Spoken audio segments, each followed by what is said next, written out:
Thank you, everyone. I hope most of you are in geeky side of the technical world, as I'm gonna have a little bit more technical presentation. It's a developer conference, right?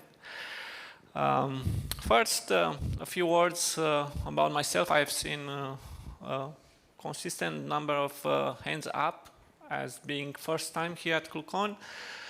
So I'm doing real-time communication for more than 20 years, mostly on the signaling part with what's now Kamailio. I started as a researcher when the SIP was not even the RFC 3261 a few months before. And since then, I'm more or less doing the same kind of work. I'm a C programmer myself, as it seems we are in the old group of the developers like Tony and all these core application for the real-time communication, especially for voice over IP. I'm also involved in some events related to open source, FOSDEM, real-time developer group there, and we do also Kamailio as an event for Kamailio project. I think Fred, to speed it up, presented the history like a few presentations ago, so I'm not gonna insist on this slide. So the current name is Kamailio, after going through SIP Express Router, a project as a research institute in Germany, and then OpenSCR, and finally we are with Kamailio. If you are not familiar with Kamailio, I have a summary. Again, it was a little bit presented before, but you can do a lot of feature even if it's not processing the media plane, audio, video. Signaling is still very important, and you can do quite, let's say, some features from scalability, security, and also you can go in communication like instant messaging presence, even PBX-oriented features like, you know, call diversion, call blocking, you could do at the signaling level. If you have more questions, I'll be here the entire event, so approach me if you are not much familiar with Kamailio. And to end with the introduction, if you want to see what happened lately in terms of development, new features, I gave you here the links to the latest two stable releases, 5.6 and 5.7. I throw here some, let's say, keywords just to raise your interest. Probably here in US, still shaken is something that it's, let's say, quite, let's say, a hot topic, at least, used to be in the first part of the year, as many had to adopt it. And of course, a couple of other components. A few of them will be approached here in the next slides as well, like JSON Web Token and then the HTTP client. Before actually getting into the slides related to the main topic of the presentation, I wanted to make it clear again that Kamailio is not actually an out-of-the-box product. So it gives you like a toolkit for building SIP routing systems. So practically, it's your job to build through the configuration file, which is like a scripting language, and you will see some function that you can use there, and you build your product. Once you have your configuration file, you operate it, and you don't really need to change that configuration file. At that moment, it's about, like, let's say, adding user password in your subscriber table, or adding new routes to the dispatcher load balancer or list cost routing. But the first stage is like combining these building blocks. So you have modules for user authentication or group-based authorization, registration, location. And this specific presentation is going to focus on the components that could help you to interact with external system through this sort of REST API mechanism. Where this could be useful, as you know, Kamailio has a lot of capabilities to go to backends, being that a MySQL, a Postgres, even Oracle, the classic database system, or go to the more recent NoSQL like Redis or MongoDB. But sometimes you want to integrate maybe with applications that are maybe not open source, so it's services that you don't get access to their backends. But it's common these days to offer you these HTTP-based APIs. You can even build your routing decision in an external application. Could be easy to do it now with Go, for example. You can get authorization policies from an application that you build because you wanted to keep it separate from the SIP routing engine. But also to integrate, it was a question before, I think, with this push notification. If you really look at the specs, practically you have to do an HTTP request to Apple or Google services to wake up some devices that you are in control of or you are in some relation with. Of course, something for artificial intelligence, maybe trying to figure out if it's like a spam based on the format of the headers, maybe on the user agent patterns could be a use case. Or you can push data for monitoring to, I don't know, Elasticsearch or some other system that you have built. So there are many use cases that you can think of. Let's start to present you these components that I wanted to highlight it. They are not all of them. I selected the one that I consider to be the most used and pretty stable from, let's say, development point of view. I'm starting with the oldest one from this perspective is the HTTP client module, which relies behind on the curl project. Probably you are familiar also with the command line curl. I'm sure if you've done some web-based API development, curl comes handy and is something that you should be aware of. And then also for encryption, it's using libSSL, so you can have encryption between some noise between Kamailio and the API server, so you don't fear of someone seeing credentials and so on. If it's in the private network, maybe it's fine to do it over HTTP, but if it's over a public internet, then HTTPS, it's like a must these days. Has feature in the way that you can enable or you can do this HTTP request with authentication, so you can set up user password from that perspective. What you have to be aware of, it's a blocking operation. So you have to be sure that you keep this HTTP REST API server closer and very responsive. Or a variant will be to use a broker. So typically for push notification, it's more common that you use a broker locally.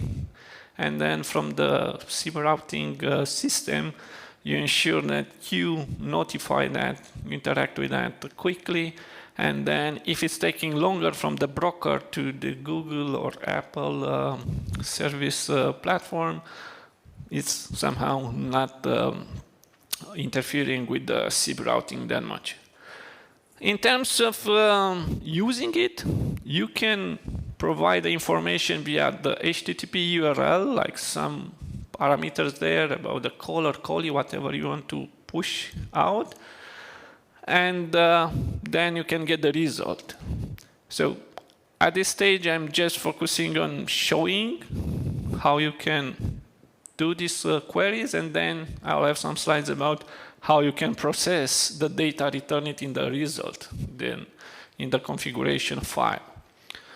So for example, HTTP client query, it's quite simple. You give the HTTP URL, then you can give the body of that, like the data to be transmitted, the content type, and a variable where you want to have the result.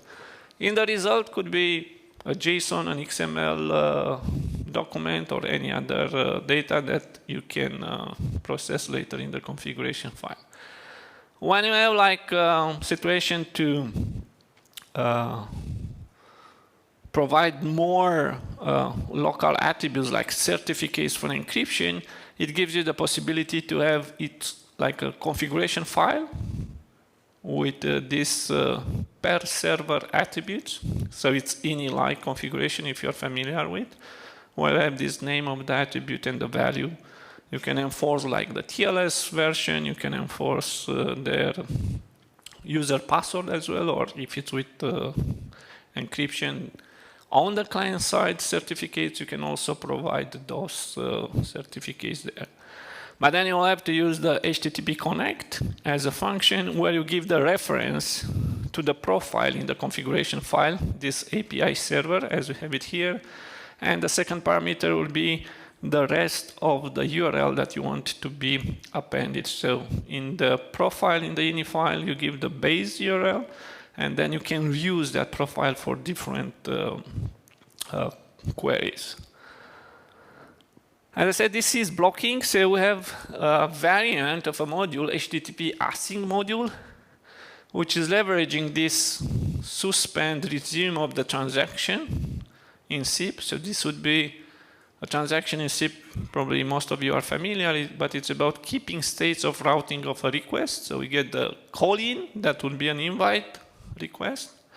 We can suspend it in Kamailio memory, trigger a HTTP request in asynchronous mode, and when the response is coming back, you have Kamailio continuing the processing with a specific routing block. Again, if you are not familiar with the Kamailio config file, come and we can discuss a little bit later, but practically are these routing blocks similar to functions. And one of the parameters to this HTTP async query, the last one will be the name of the routing block to be processed when the response is coming back. Of course, the benefits here are that Kamailio is going to continue to process other SIP traffic, being in new requests or responses or whatever it needs to do from the SIP traffic that it received. And independently, when the response comes back, will be another Kamailio worker process taking the data from the HTTP response and continuing to handle the invite by resuming it with the data from the response. The response attributes are coming through this variable that we have in config file. So we have the body in HTTP_RB, or we have the status in HTTP_RS. This could be like values you could use for deciding what to do with that invite from then on. Another module that I wanted to put on focus is not known, it's not actually very new. I think at least 2-3 major releases of Kamailio. It's Ruxic. This was developed because sometimes with some version of operating systems, like typically Ubuntu, it's pretty dynamic. So even they have some stable releases, they kind of push from time to time new version of the libraries. And at least the libSSL from the OpenSSL project was pretty dynamic lately with a lot of changes internally. And for whatsoever reason, in some situation, the HTTP client module was crashing randomly without a reason, but not when practically Kamailio was sending data. It was more like, you know, TLS negotiation to open the HTTPS connection. So it was practically before Kamailio was actually sending data that maybe would have been corrupt. It was just, okay, let's open this one connection, and it was kind of crashing. And after, you know, spending time to investigate and not getting clear clues because the same config on a different system were working fine, I decided to write a module that doesn't rely on libSSL. And it's Ruxic, which is using the Rust TLS behind. So practically, I had to first write a library in Rust and then use that to build a module in Kamailio. So this is more or less like a direct replacement for HTTP client, which is still the one that I recommend. But if you get in trouble with that module, you could look at this one, which might take a little bit. That's to install it, because you have to install first a library that is maybe not in the operating system, like default part of the operating system. The function is a little bit different as an approach because with HTTP client was this HTTP client query. With Roxic, I decided to go on dedicated functions per HTTP method type. So you have the example here with HTTP post function, which is Ruxic as a prefix, and then HTTP post as a function name. But then you'll get Ruxic HTTP get or HTTP delete. These are the typical operations that you do with REST APIs. And then the parameters are the usual URL, the data to send into that post request, extra headers if you want to set, for example, tokens for authentication. And the last will be, again, if we retrieve back some data from in the response, will be stored in this variable, which is specific to Kamailio config file. And then you can use it to do decision of routing. We'll see some example in the next slide. So with the three modules that I presented before, it was like Kamailio acting as an HTTP client, but Kamailio can also be an HTTP server. That's when you want to push from an external application information to Kamailio. And the first one, and pretty old one, will be XHTTP module, which is interesting in the concept because it's kind of remapping HTTP request to a SIP request. And by that, you practically can use most of the functions and variables available for SIP processing also for the HTTP request. So you get the source IP, you get the message body, the same variable names, you get the header variables returning now from the HTTP request. The only thing, the difference is when you get a SIP request, practically the request route block in Kamailio config file is executed. When you get an HTTP request, it's an event route, XHTTP : request block that it's executed.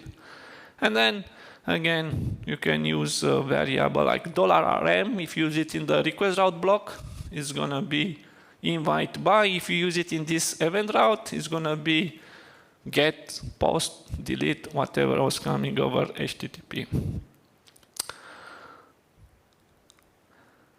In the developed version, so not even 5.7, the latest release, I just added a few weeks ago, the micro HTTPD, because it's using a well-known library, and let's say from HTTP protocol point of view, it's more complete and it's able to support better the version of the HTTP protocol.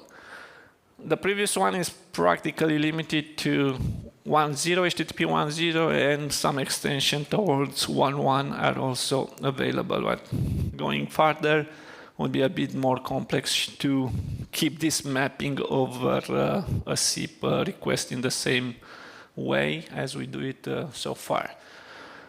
So for the next release, you have an option, and it's under development, but the main difference would be it's a different event route name, as we used to prefix the name of the block with the module name.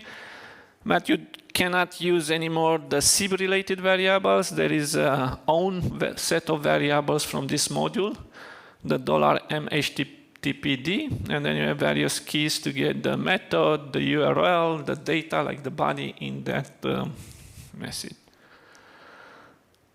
Now, it's about processing the data that we receive from the HTTP API server. And in most of the cases, these days, it's very popular to have JSON format. And we have a JSON module, leveraging the JSON library, where you can easily access the values, the fields inside the JSON. I put here an example of what could be a JSON as a result. This is self-made with the attributes name and the values, so just as an example. And here I'm showing you with the JSON get how you can get those variables and store them in some local variable. So this will be the result with this value, and then we extract the RURI, the DURI, and FR timeout fields, their values, and store them in $var variants. And then we can push it. We have the variable for request URI, for outbound proxy address, the retransmission timeout.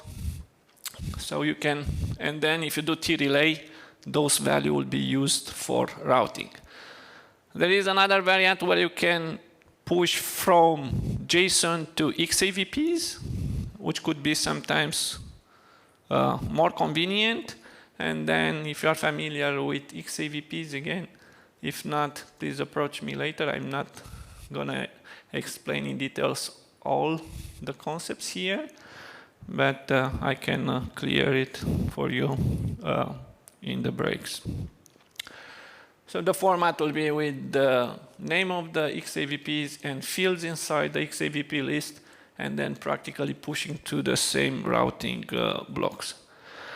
We have an embedded JavaScript interpreter, and we know that JSON is kind of native for the JavaScript, and this could be a variant that you can use as well. So you can push from our request route with a function like JST_run a variable value, so we get it in the JavaScript, to this case RPV get, and the name of the variable from the native scripting language. We have the JavaScript function here and the object JSON, and then practically this is breaking down in a JavaScript structure, and we use Kemi interface. I had a couple of presentations about it. Fred mentioned it. So using Kemi function, we can push it in our internal structure for SIP routing, and then it's practically sending out. There is a module, and I had a presentation, I think, at ClueCon before pandemic, a bit more about it. This defines a special JSON format, and if from the HTTP server you return such document, it's easier to push it to our routing attributes. And you can do either serial forking or parallel forking, and you use here just like one or two functions as opposite of getting individual attributes and push it one by one to this routing fields of our internal SIP request structure. Ending here with JSON web token, because it's quite common to have it in integration with the, let's say, web world. We have a module where you can generate tokens. You can generate tokens, and we have also a function to verify the tokens. And you can push them to SIP headers, or you can push them to HTTP request server, depending on what you plan to do with these tokens. But be aware of this function that we have. For more resources, I gave you here the links to our documentation and other resources like the mailing list, the matrix journal address, and so on. Before ending, I wanted to highlight two other pet projects that I have. One related to Stir Shaken. It has also like a REST API server that you can interact either from Kamailio, although Kamailio has a native module for it, but you can interact from maybe an old system with it. And it has a command line tool as well to do validation testing for Stir Shaken. Look at it. And also SIP_exe, which could be useful for testing. It has support for WebSocket, TLS. So if you are familiar with SIPSec, this tries to be like a little bit more modern variant of it. Again, it's on GitHub. Mikonda is my account there, so you find it there. Stir Shaken, it's on my company GitHub organization, Asipta, but it's all open source as well. Some features, I'm gonna make the slides available, but just to have it for reference, you can find them listed on the GitHub as well. And that would be from my side. Thank you for having me another edition here. And maybe some of you will be next year at our Kamailio David, thank you. Kamailio world is always an exciting place to be. Let's give a big thank you to Daniel.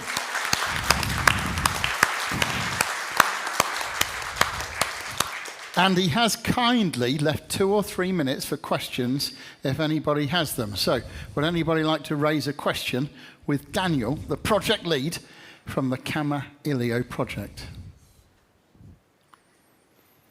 There's one just there, and there's Mike Runner coming to you. So, meanwhile, Diego, would you like to get hooked up here? You mentioned using a proxy for default request responses. Could you define a default response in the configuration file instead of having a proxy for like if your other external service fails? The proxy was typically when you interact with HTTP servers that you don't control. For example, I would not advise to go direct from Kamailio to Apple push service URLs. There are a couple of broker applications. You practically install it and it's Kamailio to this broker application, which this broker application typically know to go to either Apple or Google. I'm not sure if Microsoft exists, but if you control the server, makes no sense to put another proxy because you have delay. So if you have your own REST API server for routing decision or for authorization, I would do it directly. If you use that HTTP client to go to Google for push notification to Android devices, I would rather have this kind of proxy in proximity of Kamailio, and then. But could I do like a default response instead? So if I'm going to Apple services, right? Instead of building my own proxy, could I have like a separate default response? If I don't get a response from, if it times out in 5 seconds. Yeah, you can put a timeout and then you decide what you do in Kamailio. Kamailio doesn't do anything by default, so you get the function resuming. After that, it's blocking and waits 3 seconds and then it continues. And you can check, okay, the result it's empty or the status it's timeout 408 or 500. Okay. And then you decide, okay, it's... Then I do this other path instead. Yeah, that path, you have condition in it. That was a great answer, wasn't it? Yeah. Top class. Okay, in the interest of timing, we'll call it a day on the questions for Daniel now. So let's say another big thank you to Daniel. Thank you.